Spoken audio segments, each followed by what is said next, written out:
Bonjour à vous, chers internautes, et merci pour votre confiance et puis fidélité. Vous aurez continué toujours dans la chaîne Nabiso Star Plus officiel.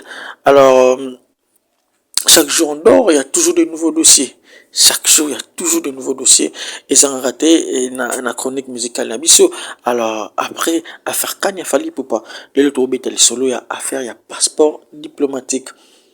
Ah oui, ça tire à balles réelles, ça tire à balles réelles entre les artistes, ça tire à balles réelles, je vous dis, et après avoir nommé Maître Gims et Dadju en tant qu'ambassadeur, chef de l'État a eu qu'on nommé, encore une fois, qu'on nommé Kofi Olomide en tant qu'ambassadeur de notre culture, et bah, j'ai un APCP passeport diplomatique.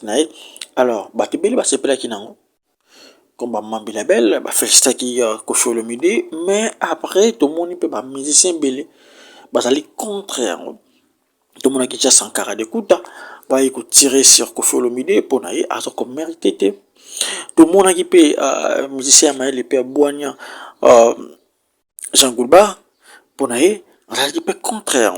Alors, on va essayer de décortiquer, on va essayer d'analyser, on va essayer d'approfondir un peu sur ce sujet. Donc, ne zappez surtout pas et surtout abonnez-vous massivement à notre chaîne. Hein, cliquez on a et puis continuez la cloche à notification pour ne pas rater notre prochaine vidéo. On va continuer pour essayer d'analyser et d'approfondir ces sujets pasteur diplomatique. Est-ce que Kofi Olomide a mérité ou pas? Est-ce que Kofi Olomide alors qu'on mérite ou pas, est-ce que Bamsou Baza qu'on mérite? On va essayer d'en parler aujourd'hui. C'est parti. Abonnez-vous, abonnons-nous sur YouTube Star Plus officiel. Bah s'abonner quand on sait jamais. parce qu'il y a des Alors, Kofi Olomide a qui bongo reçu par le chef de l'État, bah nommé ambassadeur, il y a culture congolaise, et puis bah commissaire, bah ses passeports diplomatiques. Mais tout le monde est sous décision a posé problème. Il y a quand même beaucoup de contradictions. N'est-ce pas tout le monde qui n'a Maître Gims, n'a Dadju, n'est-ce pas cette contradiction avec Ebele, ben monsieur Salema qui n'a internet. Alors mais pourquoi bah décision va faire ça? Pourquoi bah choisir bango? Bah ça là, ils ont posé problème. Pour eux, il y a toujours une contradiction à l'intérieur. Est-ce que bah, des gens ils ont bien réfléchi? Pourquoi seulement bah pour bah toi on a posé problème? Ce qui doit toujours dans ma Maître Gims. Je me sens plus français que congolais. On doit se sentir congolais. Alors comment on doit beaucoup payer à l'ambassadeur pour représenter Mboka? Tu vois pas que ils ont sensé, est-ce que Batouazo pour Nabatouana? Est-ce que Batouazo pour Nabatouana? Est-ce que Batouazo réfléchir bien? Déjà, Maître Gims a réalisé un featuring na Batou. A ça, featuring na Marocain, na artiste égyptien. Mais déjà, ça pose problème. Yemoro déjà, à ça, la featuring moro boy. Na Congolais, le monde a dit, on va faire rigoler les pattes, on a album, na harmonie, et qui n'a qui est est-ce que, Maître Gims, ça vous a la toi, vous a la té, est-ce que vous a la yembi, toi, yembité, est-ce que, et ti, na souka, Maître Gims, a yembate. Donc, tout le monde dernièrement, on va Kofi Olomide. A vous a un album, na ya souka, a vous a la toi, vous a la té.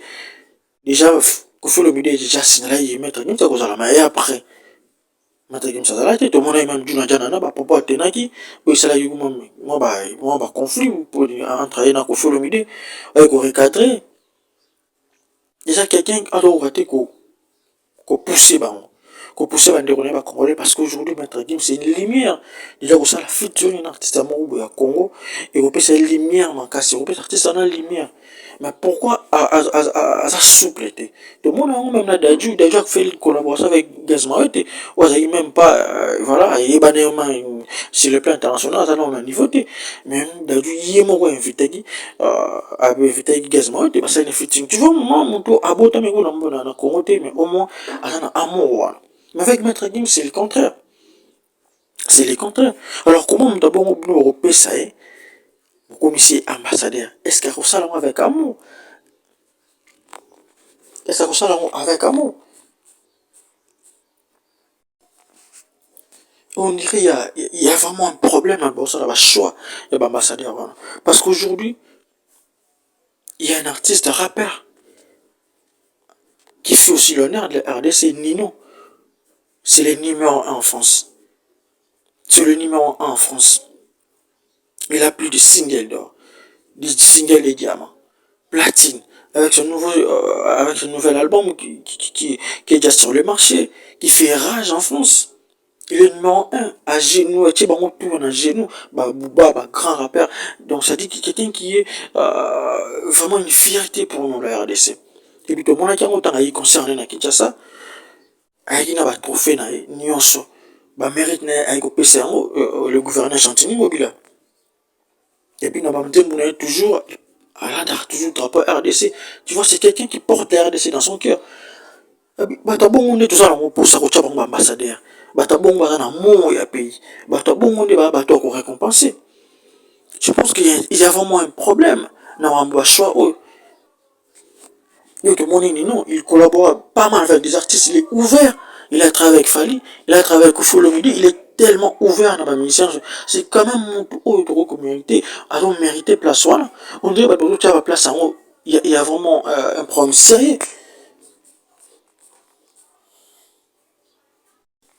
Aujourd'hui, Nino, c'est le numéro 1 en France. Nino, Adam Dazo Tekamakasi. Nino, Adam Dazo, sa fierté aujourd'hui. Nino, si on cite les 5 premiers en France, il fait partie. Dans mon tour à honorer. Et ça va Nino te rappeler, va tellement belé, mais ça va te belé, on va mériter peu place parce qu'aujourd'hui nous avons besoin de jeunes. Bah tout on peut pas sika, bah non vendre sika, on va représenter valablement notre musique. Choisir au salima. Ils ont reposé déjà. Alors tout mais quand on peut revenir sur un sujet à Kofi Olomide. Après qu'on ça y est déjà, comme c'est ambassadeur, tout le monde a bien ça qui presse, bien ça qui presse. Il y a YouTube, il y a les gens qui ont des questions na bango. Déjà mon façon na bango, on dit qu'on recanera baninga msusu. On dit qu'on se kabaninga msusu. Or que ça le camouflage officiel là sérieux. Yo ba ti wana tant ambassadeur. Mais tout le monde attitude na intention na toujours au monde ça pose problème. Tant le monde que Sankara Leki, moi liboma mais alors le mot est très important. On a arrêté na ki wana. Alors que mon toza ambassadeur vous avez représenté Batou. Mais yo moko na en conflit na ba mission presque dans ce RDC. Sur le bien ça bat, au sa réunion mon bien ça mission, au bien ça on parce que yo posé déjà yo mo conflit c'est les problèmes. Au bien ça ko fouer andé sur na wirato, au bien ça jibende, sur na jibeto, au bien ça déjà ça pose problème. Yo na fallu simbarate. Mais déjà, tant que tu es ambassadeur, tu es représentant. C'est-à-dire que dans Libanda, ils ont représenté. Ce qui est mon monde, ils ont représenté au-delà du talent, au-delà, il y a un beau répertoire, il y a au-delà de ma musique, mais il faut aussi remplir certains critères. Certains critères, c'est-à-dire façon dont vous allez là. Déjà, rancunier. Vous avez rancunier dans la déjà, ils ont posé problème.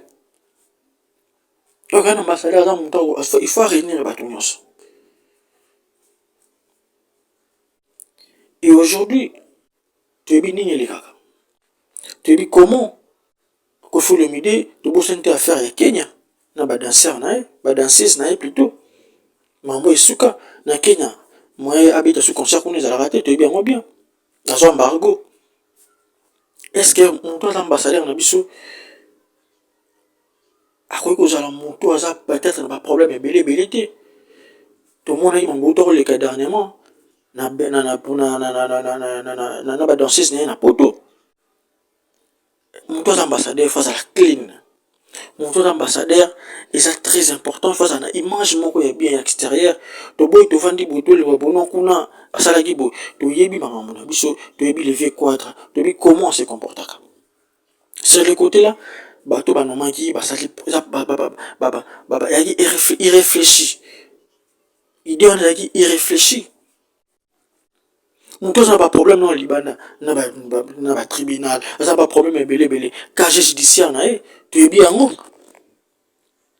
oui, mon ambassadeur na biso mais ake na Côte d'Ivoire et poser problème kuna yena salfo to yima besuka comment ba j'ai des mots on a internet comment ko classaner tout yebi même ivoirien ba boycotter na Kenya n'en parlons même pas au-delà il y a talent naïf au-delà mon naïf c'est un homme intelligent à Tanguy mais quand il pète les plans à homme incontrôlable comme incontrôlable et là ça sonne dans boca il y a quand même pas mal de gens au bazapé ba ko représenter biso et moi ça demandé que demande ngai mingi vraiment ko senga ba pour na no ba jeune ba to ba ino mpe pasika parce que faut l'omide a to ça sous ba Bercy ta retraînant sous full toi dans nango il y a 20 ans passé donc ba so ba jeune le ba fali poupa ba inonce bi ba to ba no ba jeune ba na ba mener notre vent bato bana fraîcheur boya na musique asika bato boya na mambo asika bato boya na mambo quoi ça dit que nous avons besoin de notre vent Kofi Olomide c'est une légende il mérite sa place tant qu'une légende mais tout pour na bato mususu ba jeune ba koya ba ko sala pe fierté ya mboka eza na bango nde ba faut pesa ba action wana parce que ba papa na biso bana ba sala ba wira ba jibe ba sali déjà tant bango ba sali déjà tant bango ils n'ont plus rien à prouver. Baso na rage ya musique ane ba ina makala. Mais ba jeune ko ba gaz na wote ba inonce bi. Ba non na rage wana. Ba non na rage wana. Ba nino. Ba non na rage wana. Ba non na posa ko prouver de quoi ils sont capables. Et ça ba to ba ko tcha ba wana pour ko prouver. Ba to ba na posa ko ça. Ba to wana nde o ba ina mpe basika. Ba to ba pe na ba problème par l'illégalité na ba justice na ba nini. Elle croit Bouba Boutier comme ambassadeur et musique et culture française, mais déjà pour répéter plein pour lobby, à sali scandale, mon bon. Tu as dit, ma Kofi Olomide, na producteur, les noms m'ont échappé, producteur, mon, comme il a dit, tu vas simaner dans tout. Diego musique, voilà, Diego musique. Il faut un ambassadeur à la digne. Azala mutu akopesa valeur na biso libana ya mboka ezalaka te mutu ayebi misiki me mutu mpe aza quand même na mwa azala mwa baverti moko bo c'est ça azala mutu akosala honneur ya mboka azala mutu oyo tokoyoka bascandale na ye parci parla na bamboka azokende toyebi ndenge nini mais aujourd'hui il faut qu'on se le dise est-ce que le vrai problème vraiment le vrai problème de notre musique eza ba passeport diplomatique comme un ambassadeur. Non, je ne sais pas comment ces gens-là réfléchissent. N'habitez à part au moment qui a un passeport diplomatique, tout ambassadeur va nommer ou va porter la musique. Je ne sais pas. Mais à mon avis, je pense que le vrai problème de la musique, c'est un combattant. C'est ça. Bon, peut-être que passeport diplomatique, oui, mais à ça, non. Ok, il y a un bon, mais c'est un bon. C'est un problème. Tout le monde comment on a peiné à prendre un visa. Tina souka a joué en opé, tina mission.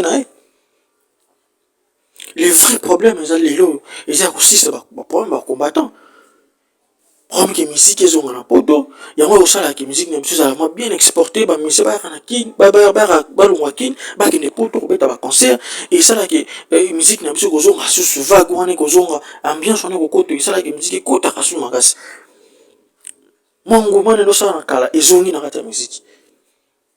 C'est ça le vrai problème. Ba gaz mawete ba inonce bi ba on peut ba ya ba même peu mission on a poto ba ça dit qu'il y a un monde ça la musique est fonctionner kitoko. Mettons qu'il y a des résolutés normalement tina passeport ba mission na biso le ba o ba okuta na chef de l'état o le ba lobela problème wana bon ba ko se ba passeport diplomatique et ça va changer quoi? Et quand ça sera polémiquement inutile, mais le problème, bien sûr, c'est que juste un coup de fil, le président de la République, mais bien en France, peut-être les choses vont se débloquer. On va combattre aussi là. Ceux qui ont chef de l'État s'impliquer dans eux. Tant qu'on doit écouter un chef de l'État, même si soit sur la banque, tu vois, il a rallye contre. Mais le problème, c'est que le chef de l'État, c'est que ni on empêcher les combattants, empêcher ni on ça là que au présent le battre pour que musique na biso zonga nini on empêcher président de la République à son samedi na biso parce que François il a beaucoup de combattants là Les amboka ba français, so ba lobi ah, ba tout ba se soumettre. C'est ça le vrai problème. Il y a un des bâtons pour ça. Donc on pose un passeport diplomatique, un ambassadeur, ça va apporter quoi dans la musique Nabisu? Ça va apporter quoi? Aujourd'hui qu'on a posté concert les gens important. Bah fongoli ba concert. On tout comme un accès, il y a aucun époque on va mission na au sala qui c'est les marambos fou. C'est comme ça. Tout le monde a le baninga, tout le monde a ba Burna Boy, tout le monde a ba musicien, ba whisky, ba Bercy à Londres. Mais aujourd'hui, bicho, ba musicien na bicho tout le monde a eu Koffi Olomide. Comment on va mettre un concert na concert ah en 2021 en novembre, tout le monde est salarié. Bah, il va payer ses visas, en fin de compte, bah, annuler un peu. Mais comme ça, bah, bon, on a eu bêta magi. Tel a succès à Yopé, il y a Inosmi. Ça la YouTube mondial. Mais à quoi qu'on tourne dans le parce que la musique est bloquée.